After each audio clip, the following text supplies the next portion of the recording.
छन्छनी बग्ने कहर खोला अब त छोरा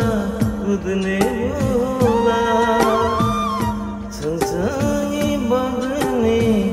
कहर खोला अब त छोरा कुद्ने बोला